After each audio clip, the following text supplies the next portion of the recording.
Welcome to The Pursuit of Health, the podcast on health policy for a free and modern society.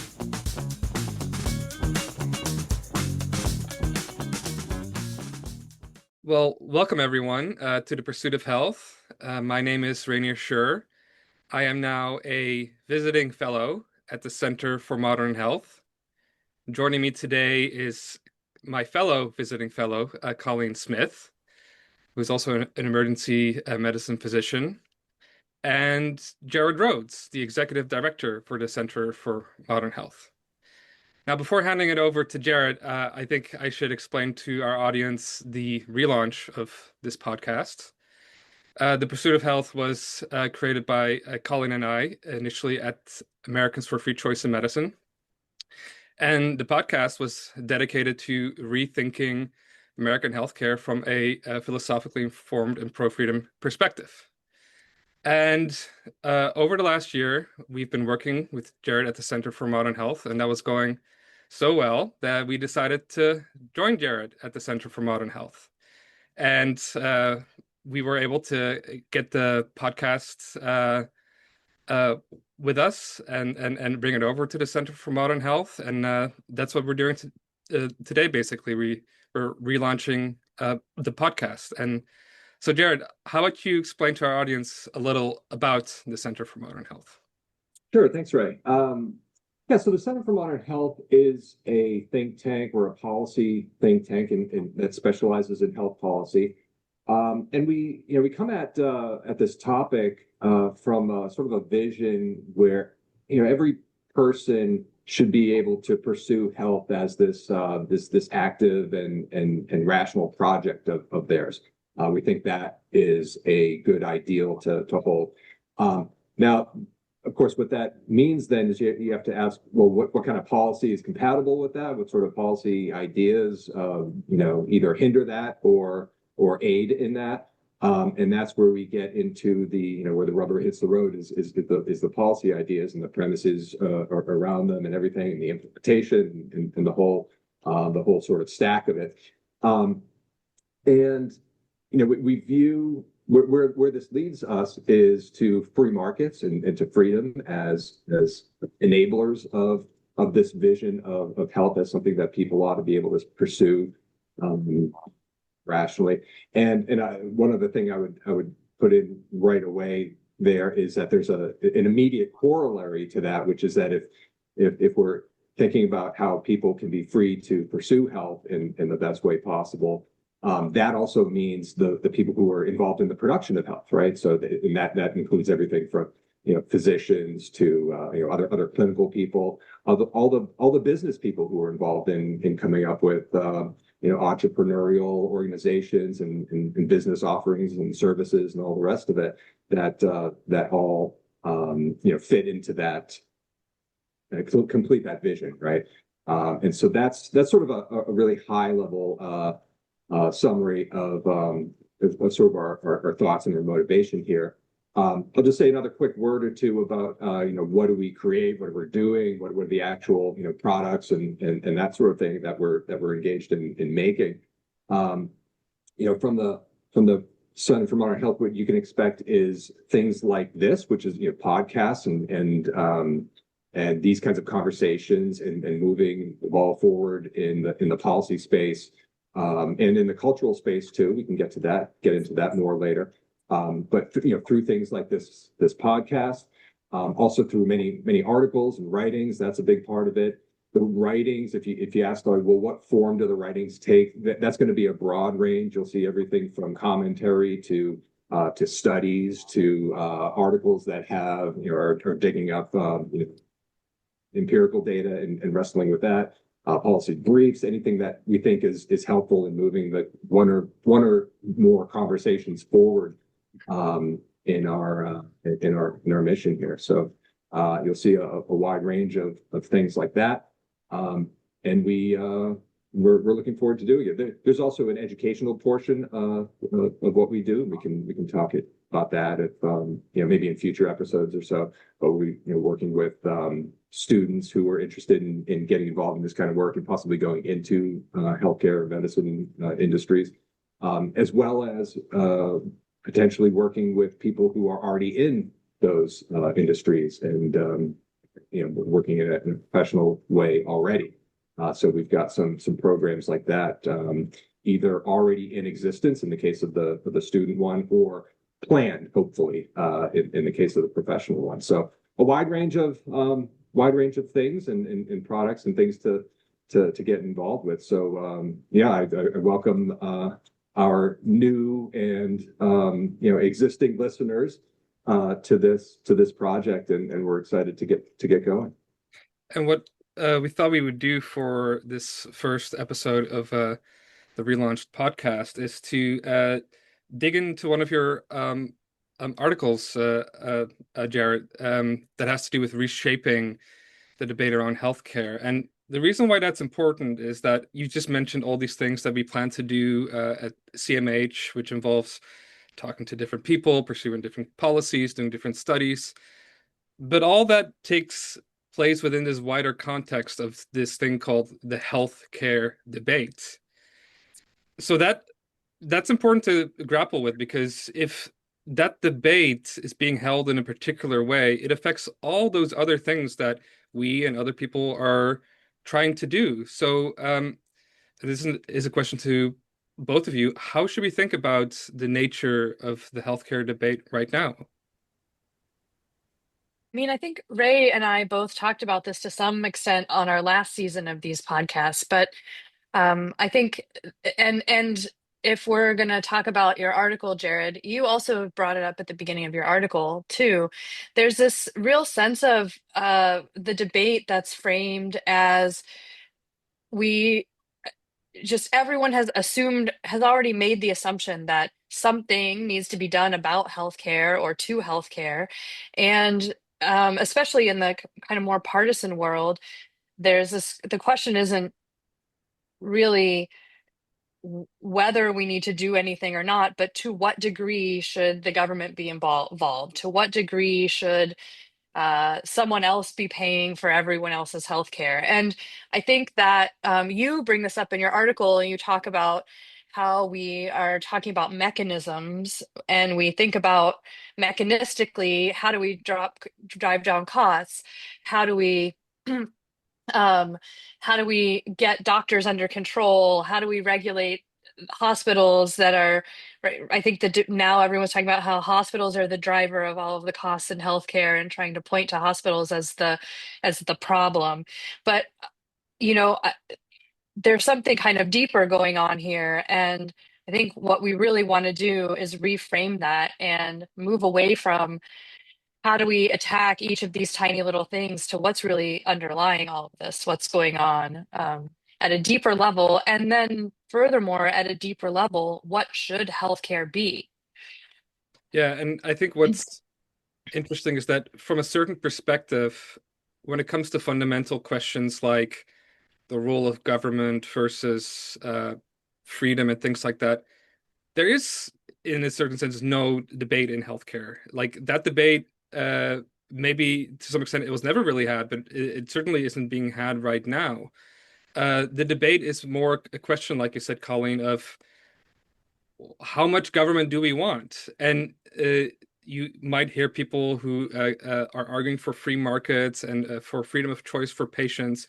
But just consider how all of that is often being framed, is that those, again, are mechanisms under which we can make more efficient the government regulated system. It's not really a question of how do we expand freedom and individual rights and markets as a matter of rights. Those are all seen as tools that in some ways the government can use to just make the system more efficient. So in that sense, that kind of debate is dead. And I see it as our goal as an attempt to revive that. But I think the only way that you can start and revive that kind of debate and question is that you have to start by unearthing and exposing the premises that frame the healthcare debate as it is currently being had. And that is precisely what Jared does in his article.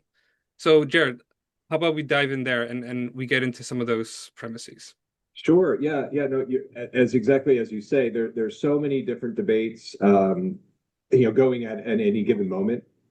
Frankly, it's part of what makes health policy so interesting. I'll give it a nod in a positive sense there. But it can also be really, it can make it really hard to know where to dive in and like where can you be effective? At what point, where's the policy lever that brings about change, and what kind of idea actually brings about change? Um, you know, it, it, it it's probably very multifactorial here. But it is good to sort of step back and, like you said, take a look at some of the premises that are operating in the policy space, and you could say in the culture in some sense as well. Um, I kind of take three of them in the article. The title of the article, by the way, is Shaping Both the Big Debates and the Many Sub-Debates in Health Policy. I've got it printed out here in front of me. And I come in with like three premises that I want to kind of talk about in the article. There are more, right? Like it's not, these aren't the three. These aren't, I'm not making a claim that you can like reduce all of them down to these three, or that these are like three of the definitely most important or something. I think they're three important ones. But the first one, well, not in order, but the first one I think makes sense to talk about here is the idea that individuals can't be trusted to make good decisions about their health. This comes up in lots of different ways. And one thing I'll note too is for this conversation is like for all of these, there's always some element of truth to it, right? And that's what kind of makes it sellable, and then that's part of what gets people to accept some of these premises. Is healthcare complicated? Sure. Do most people know the ins and outs of like clinical medicine? No, right? So yeah, there is some sense in which healthcare is a difficult thing to contend with if you're just a regular person like me, right? From a healthcare consumer standpoint. But where that ends up kind of going too far, though, is if you really, if you really sort of let that idea kind of calcify and start building everything around that idea, is that you end up with a system that doesn't trust patients at all, and puts too much of the emphasis on what kind of system can experts build, and what kind of system can people in Washington, D.C. construct. And they're always kind of looking at minimizing some bad thing from happening, even if it's a relatively rare or low probability thing of happening. And so the fixation becomes on that, as opposed to how can we free up people to act in a way that kind of maximizes their health opportunities and their health gains. We end up playing this game of trying to kind of minimize losses instead. And I think what should be pointed out there is that this distrust towards individuals as patients being able to make their own decisions extends also to doctors and other providers to a certain extent, that we don't trust doctors to operate as if they were on like a real market, right? And that or like just like a market where other people can start playing a bigger role, like corporations and things like that. So it's something where we think that the judgment of the doctor of what's right versus what things cost should be protected. I Yeah. mean, I think this stems from something that is an assumption or a premise that's pretty deeply ingrained in the medical community, which I think dovetails with this premise, which is that doctors shouldn't consider cost the price of things at all in the decisions that they're making. And so if we set up a system where no one needs to know the cost, then the idea is that that will be better for everyone, because doctors and patients will just do the right thing, with no not without if they don't have to think about how much something costs them. But in fact, there are many more costs than monetary costs, and I think that puts us into a situation where we when we're used to not considering cost at all, we also don't consider cost to life and and standard of living and just time and living pain-free days and things like that we should also be considering, but we just kind of lose the muscle that helps us consider those things when we also don't factor in actual monetary cost as well. So I think it kind of bites us. It comes back to bite us.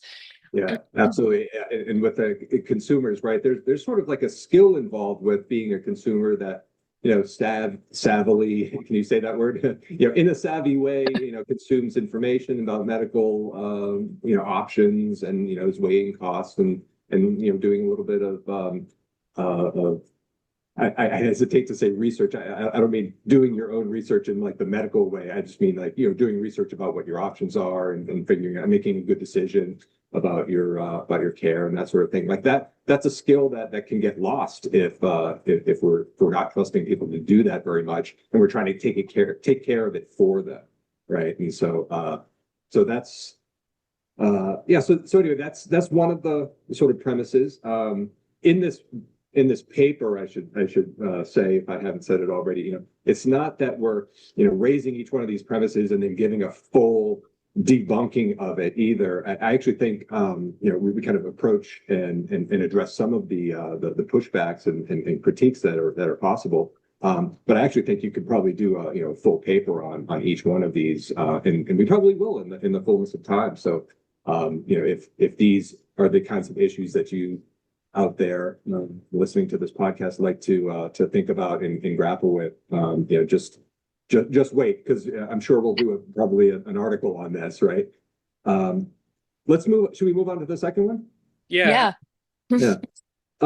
Another one that we talk about in the article is this idea of insurance coverage sort of being not just synonymous with care and security, but almost like the end all be all of health policy. So much of health policy revolves around the idea of, oh man, if we can just get people covered onto some program. And sometimes this means, if you're talking about people that you think have the means to purchase insurance, well, then this gets expressed and manifested in the form of insurance mandates, right? And now you're required to buy coverage.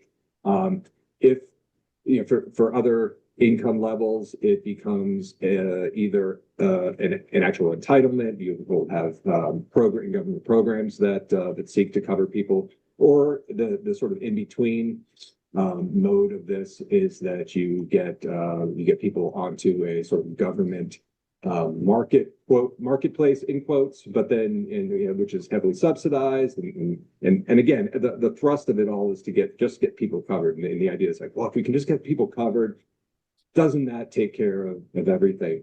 And unfortunately, it doesn't. Probably one of the most common things in like free market health policy 101 is to point out that an insurance card does not equate to care necessarily, right? Just having the Medicaid card in your wallet doesn't mean that you're actually going to be able to seek care. You still have to find a doctor who can accept that, and that can be difficult in certain ways.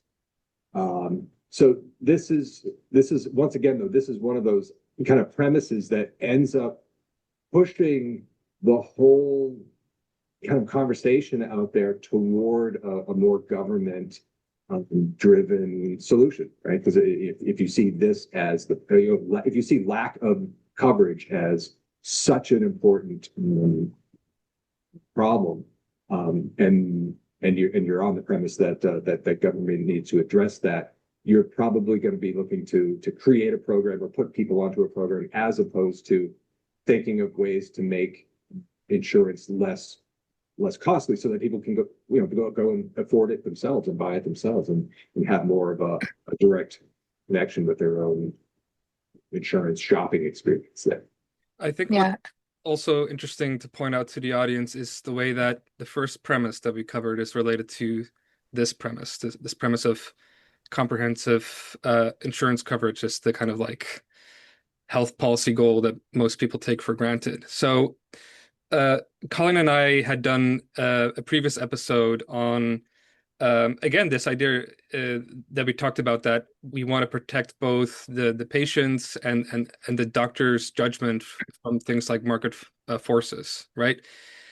And early on in American healthcare, doctors had this like fee for service model where they essentially had the responsibility to always make the right call, that they would uh, essentially have the responsibility of deciding does a patient actually need this or not, and basically building up their business because they were able to have trust in the community. And the problem with that model is that it couldn't really scale, right?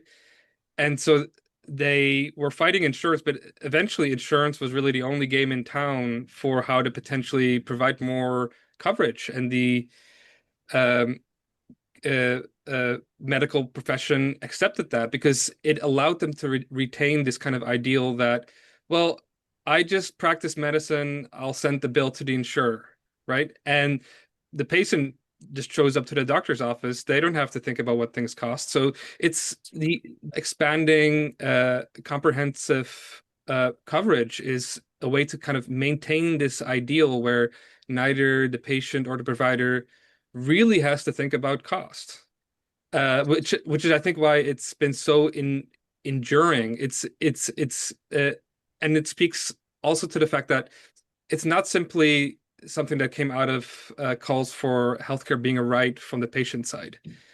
Like well before people were making those arguments, people had this ideal that their preferred interaction between doctor and physician where was one where we would have doctors that didn't have to think about costs. And the comprehensive coverage ideal is one way of preserving that. I think another really important point about this premise is that we have actual data supporting that in fact insurance coverage doesn't equal having a doctor having quality care. And Jared, you mentioned in your article the Oregon health insurance experiment that showed that in Oregon they put a number of patients on Medicaid and a number of patients they didn't fund, and it was sort of a random assignment to Medicaid or not, and they followed health outcomes for 2 years. And while the patients on Medicaid interacted with health care providers more and with the healthcare system more, neither group had better outcomes in terms of actual health. And furthermore, just last year in 2025, and this isn't in your paper, the Milbank Memorial Fund, which is this nonpartisan group that does a lot of surveys on healthcare and publishes statistics on healthcare, put out a paper about primary care and the state of primary care. And they actually found that although more people than ever have health insurance coverage in the US, fewer people than ever have a primary care doctor. And anecdotally, in my own practice, which is largely in city hospitals, so safety net hospitals, I many of my patients have Medicaid, and my safety net hospital accepts Medicaid, but they are assigned a primary care doctor as part of their Medicaid kind of package. And so after they come to the emergency room, I'll try to set them up with primary care, often at my hospital, so that there will be some kind of continuity of the from the visit to the primary care doctor. But they'll have this primary care doctor who's assigned to them, which will make it so they can't get an appointment at my hospital. When I ask them, like maybe to just call that doctor, they often say things like, I did, the office isn't accepting new patients. But that's the doctor that you're supposedly assigned to. And so now the patients have to go through jump through all of these hoops. And these are usually poor patients, often not English speaking as a primary language, and they have to figure out how to call their insurance company, how to change their primary care doctor, how to get just things that are difficult even for me to do. So, although that's an anecdotal kind of story there, I think it is kind of pointing to the fallacy of this assumption that health insurance means access to health care. Right. No, absolutely. And what other kind of market would you see that kind of mismatch persistently, right? I mean, like if so many people were willing to, saying that they wanted to purchase something, there would be producers in any other market, there would be producers rushing in to, provide that and everything, but only in a really kind of, centrally controlled system could that really persist for very long. Yet that's been the case for kind of a while in the Medicaid space. Yeah. Uh, yeah. So it is frustrating. The let's see, the third premise there that we can cover that was in this paper. This has to do with healthcare being thought of as like fundamentally different from other goods and services. And as you can tell, like these all kind of dovetail together in various ways and overlapping. In fact, as we were discussing the other two, I was thinking, I wonder if somebody could map this onto a diagram or something. It would be really neat to see some sort of like very highly overlapping Venn diagram of these three and the other half a dozen that you could name that are of this type. These kinds of premises and how they're sort of self-reinforcing once you start accepting them. But anyway, this one that I think is pretty widespread out there, the idea that healthcare is fundamentally different from other goods and services. If you talk to like some real policy wonks, they'll point back to the classic 1963 paper by Kenneth Arrow. Actually don't think he's entirely responsible for this. I think in his paper he was talking about he was mainly just making observations about how there are some differences in between healthcare and other kinds of things that you might buy. And again, sort of like there are some truths to this, right? There's like a kernel of truth to the fact that, for instance, you can't try on healthcare in quite the same way that you can like try on a sweater in a store or take a car for a test drive, right? So there's like there's truth to that. You can't try out a surgery before you commit to it or something like that, right? But at the same time, if you take this too far, which people have done, I think it starts to fall apart though, because there's a certain non-uniqueness to this though too, because we also see for instance, one of the characteristics that is commonly brought up is well, there's an asymmetry of information. Patients know kind of about their condition, but they don't know much about medicine. Doctors, on the other hand, they know a ton about medicine, and so it's and what options they'll have, and so isn't that asymmetry of information something that causes a breakdown?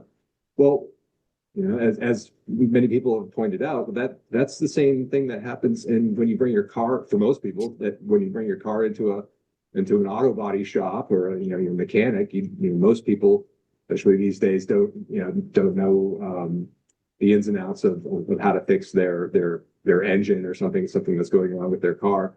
That doesn't seem to throw that whole industry completely off the rails. So, what exactly, where does the line get drawn then exactly on some of these claims about healthcare being really fundamentally different? I tend to think of this as maybe sort of a difference of degree. Sure, on some variables, imagining a continuum, it's either more similar or less, but overall, it's not such a difference of kind that really requires us to kind of discard markets and go all in on a government solution to everything. Yet it's this premise is held and sort of perpetuated in a way almost to suggest that it should be. So that this is sort of one of those other premises that's really kind of pernicious and pretty widely held out there. I think you can even use examples in healthcare to kind of combat this. I mean, you can look at plastic surgery or LASIK, the treatment for the eye surgery to fix your vision. You could look at dentistry, which does have there is some health insurance or some dental insurance coverage, but it's definitely more of a dental insurance tends to cover the more expensive procedures, and often you will have to pay for your own cleaning or some portion of your own cleaning and routine dental care. And so there's kind of a difference there in the way that that those kind of health kind of healthcare associated markets in work that shows that you can find other ways to deal with this information asymmetry. Yeah, I think what's important to point out though is that this view that healthcare is different that you see in certain economic articles and circles and whatnot. It's it's not like that's where that view originated, right? It's not like people thought healthcare is like any other good, and then modern economics came on the scene and pointed out that it was different. People have always thought that it was different, and I think that in many ways, the kind of modern economic analysis of healthcare as a good uh, incorporates a lot of those older views. And while I think it's very important to um, engage with and counteract those economic fallacies with better economics, they're also not enough. I think you'd actually have to go a little bit deeper and point out that no, people have had this view for a very long time. And it's again related to the first premise that we discussed, this idea that a doctor's judgment should be independent from considerations of price. That view has been kind of held as an ideal in medicine for as long as at least Western medicine has existed. And it makes sense, though, if you actually think about how people have thought about health for most of human history. Very often, health is seen as like some ideal state that you'll have in the afterlife, or we had before we came to Earth, right? Like there's like a Garden of Eden where Adam and Eve are healthy, and disease is punishment for sin. So that also changes the way that we think of the people that heal us, right? They're kind of restoring us to this kind of state, this singular state that's the same for everyone. And it's one where, therefore, there's not like all these kinds of differences that you have to contend with. And it's also one where it seems inappropriate for someone to profit off of kind of sacred knowledge to bring you to that state, right? That's kind of like, I don't know, a priest charging you per every confession that you take. It's like that's just like obscene. And I Didn't think, they used to do that though? well, like with indulgences, yes. Yeah, yeah. Yeah, right. Yeah. But like in the same way that people objected to things like indulgences, that like, yeah, that's a similar kind of objection that people would have to healers profiting too much or taking on a kind of commercial ethos that's just not right. And we'll get into what we think of like the proper view of health, but I think that if that is your view of health, it changes the way that you view healers. And I think that has consequences for all these other premises that we've held. And really like it's an ancient view, which I think in many ways shapes the entire healthcare system and healthcare debate, where we don't want healers to think about cost. We just want them to provide what's right, and cost is a secondary question. It's a question of how we fund them, not how we think they should think about their art. Yeah. And so, leading off with these three premises that are common out there, you can kind of see how it sort of steers most conversations one way or the other to toward more government control and government directed quote solutions. It's sort of I mentioned this in the article. It sort of becomes like the water in which you swim, right? So the famous David Foster Wallace phrase there. You don't even at some point. I think people don't even necessarily notice it anymore. There's lots of different policy people working on these issues, and sometimes you get almost kind of blinded by dealing with them all the time.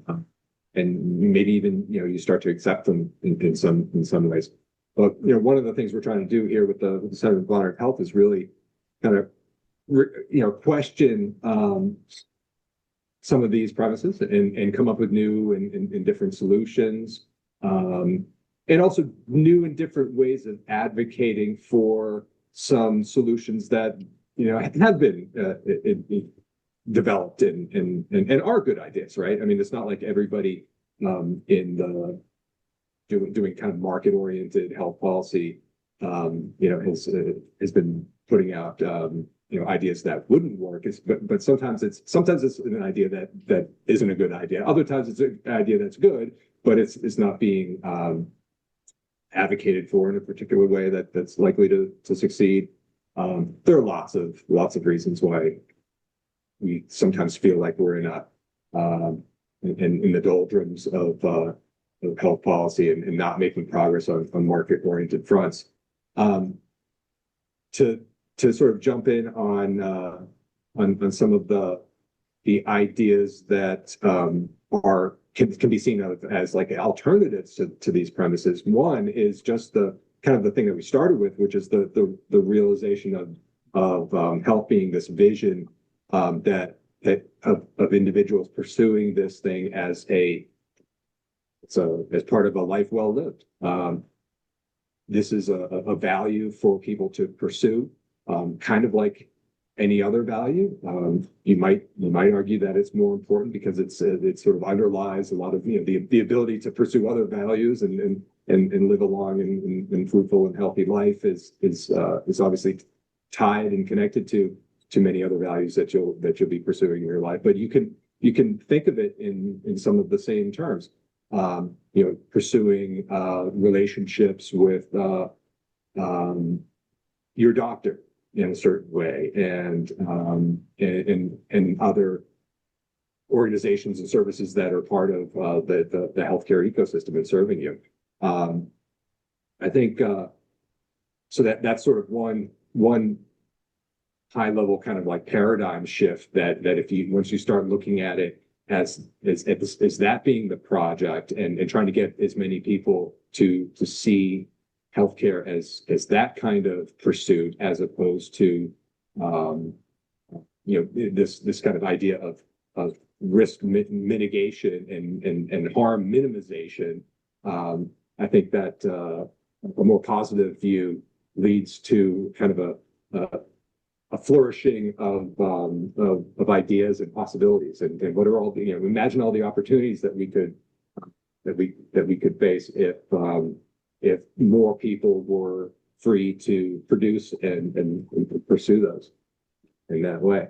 Yeah, it's interesting to contrast that with the kind of view of health that we covered before from the kind of uh prevailing view of health, right? Where like health is something that uh your doctor helps bring you back to, right? And I do think that if you think that health is this kind of like ideal state that we have fallen from, that necessarily leads to medical paternalism, right? Because it's this one state, the doctor has the knowledge, you don't, and he's going to help you bring you back to that state.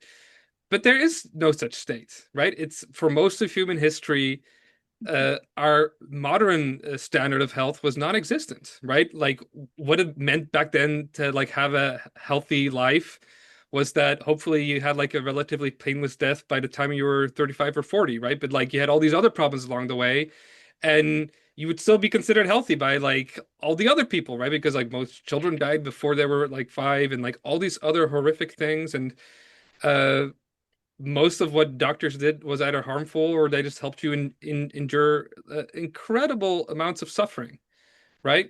Um, our modern standards of health are a man-made achievements. They aren't some ideal state that we need to go back to. They aren't some state that we had before the Industrial Revolution. It's something that only became possible after the modern age, which is why modern is in our name, in the Center for Modern Health. It's a new thing.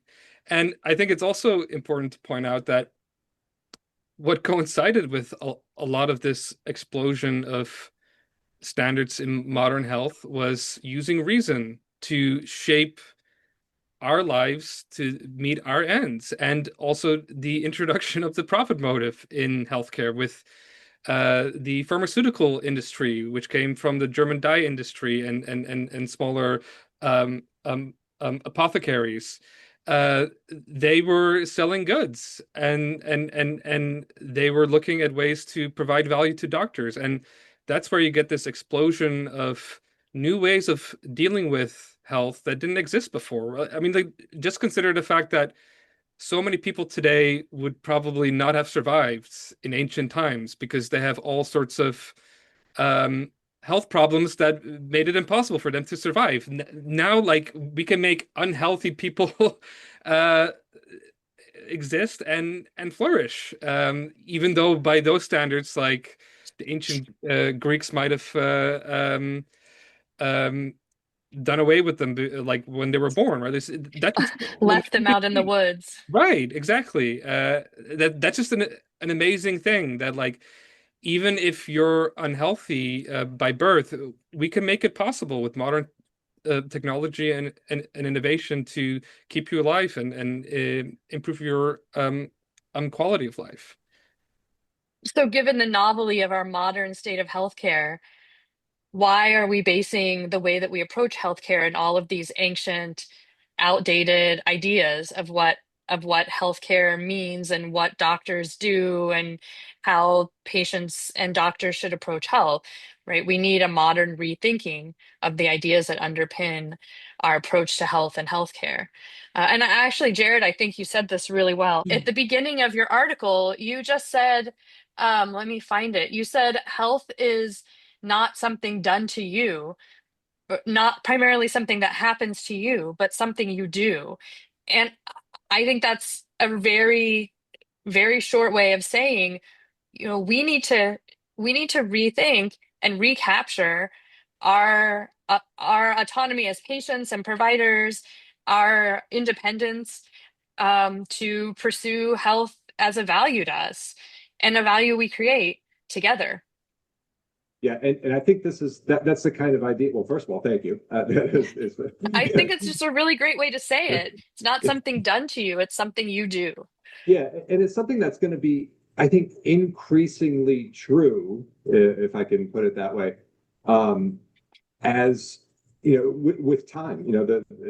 Because in the past you could say, I guess, in some sense, like, this is kind of what Ray you were talking about, like health is luck of the draw, or you hope to be healthy somehow, and then if disaster strikes, you kind of cross your fingers. Maybe there's something that they can do for you, maybe not. In the past, it was not particularly sort of person driven, like it is increasingly going to be today. I think heading into this next, I don't know, 100 years, 100, 200 years of humanity, it's more and more going to be the case that this is like a personal value pursuit, because more and more we will have things that um, are geared toward, like, we're gonna get into like the longevity stuff, but there's going to be like, oh, do you want to try this active thing to extend your life? We're not sure. It's new. We don't know if it's going to work or not. Some of those are maybe expensive, some of them aren't. There's going to be lots of things that become possible in these next, like I said, like 50, 100 years. And the more optional and sort of even experimental that some of those things are, the more it should be a personal call about that.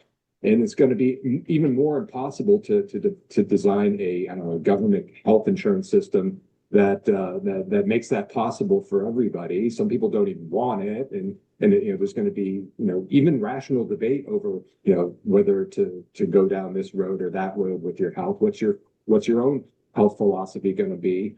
The more and more it becomes personalized like that, looking forward to genetic kinds of treatments and everything, genetic therapies.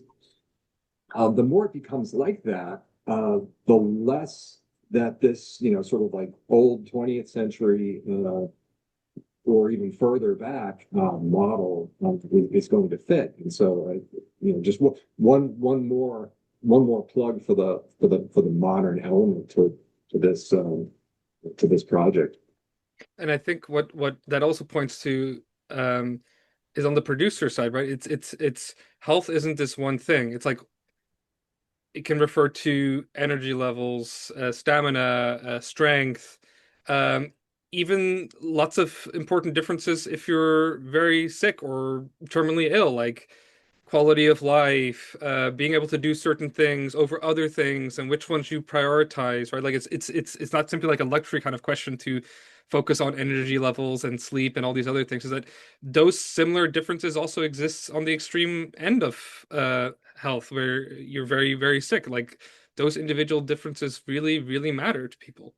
And I think uh, what that means for the uh, producer and the provider on the other end is that they're thinking of those things, right? They're thinking about how do I help this very sick patient do this particular thing, even though it might be out of the standard like form of treating them, right? Because like they want to do that thing, and like the way that I'm being told to treat them like doesn't actually get them there. And having uh both patients and different kinds of providers and producers think about those things. And I think what else that points to, which I really want to emphasize, is that you need freedom in order to do that, right? Um, Freedom isn't like this luxury thing that like, oh, we get to like have like a little bit of choice in medicine.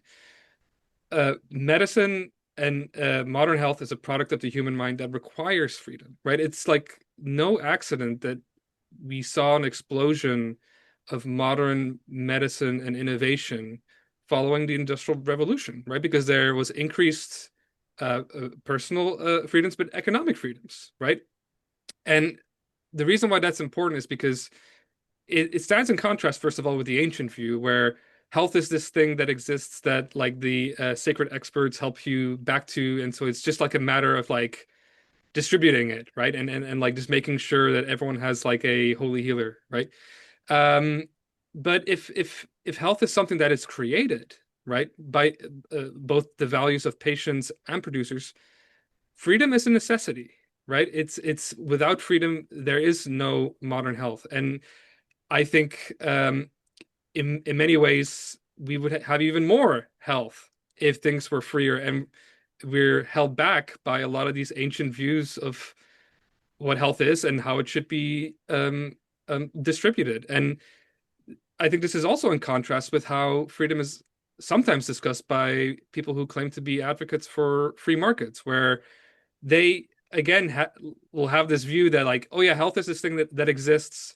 It's just a matter of how we can get there, and they just think that governments are an inefficient way to get there. Let's use free markets, right? But then it's still using freedom and free markets as kind of like this tool that helps with the distribution of health and healthcare, not as Yeah, something fundamental for its creation.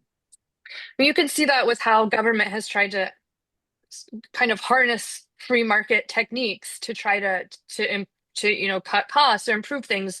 For example, Medicare outsourcing health insurance through Medicare Advantage, and ultimately that just backfires over and over and over again, because in part because it's this kind of weird intertwining of government and private and a private company, but largely because the the incentives are not aligned with those of freedom, of patients making free choices or producers making free choices. They're more aligned with how can we squeeze more money out of the government.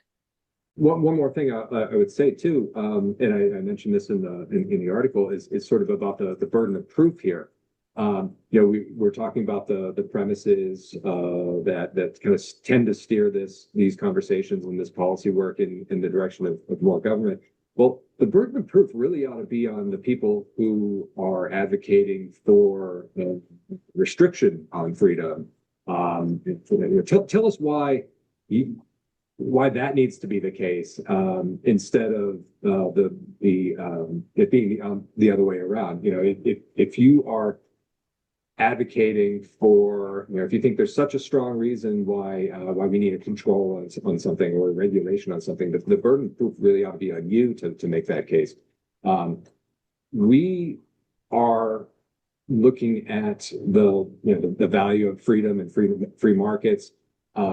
as something that is necessary to bring about this new vision and view of people pursuing their health and people producing the goods and services that make that possible and make it possible for people to thrive as something that's extremely important.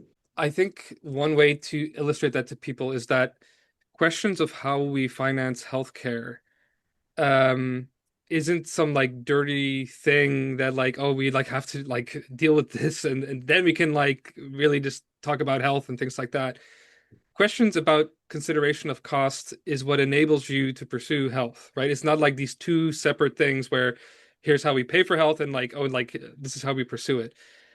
To really take full control over the pursuit of health, both as a patient and as a producer, as a doctor, you need the freedom in order to consider cost and think about how you, for lack of a better term, monetize it, right? It's something where thinking about cost should not be seen as a necessary evil or something to be seen as bad. It's something that empowers us, right? And if we truly see that, then any attempt for the government to tell us like how healthcare should be financed, it will be seen for what it actually is. Like the government making those decisions is the government deciding how I can pursue my health and how my doctor can pursue my health. And that I think will go some way to putting the onus on them that, hey, wait a minute, why do you want to impose this way of financing healthcare? You're interfering with my pursuit of health and my pursuit of health with my doctor. Well, I think we've had a good conversation. Do we want to wrap it there? Sure. And yeah, we're gonna have many more conversations like this. We'll have ones where we'll dive into articles that we've discussed before. Others will be diving into things that are happening in the news and all of the above. So definitely follow us on, you can follow our writing at centerformodernhealth.org. A lot of our writing will be posted there and also updates on uh, other activities going forward. All right. Thanks, everyone. Till next time. Thanks.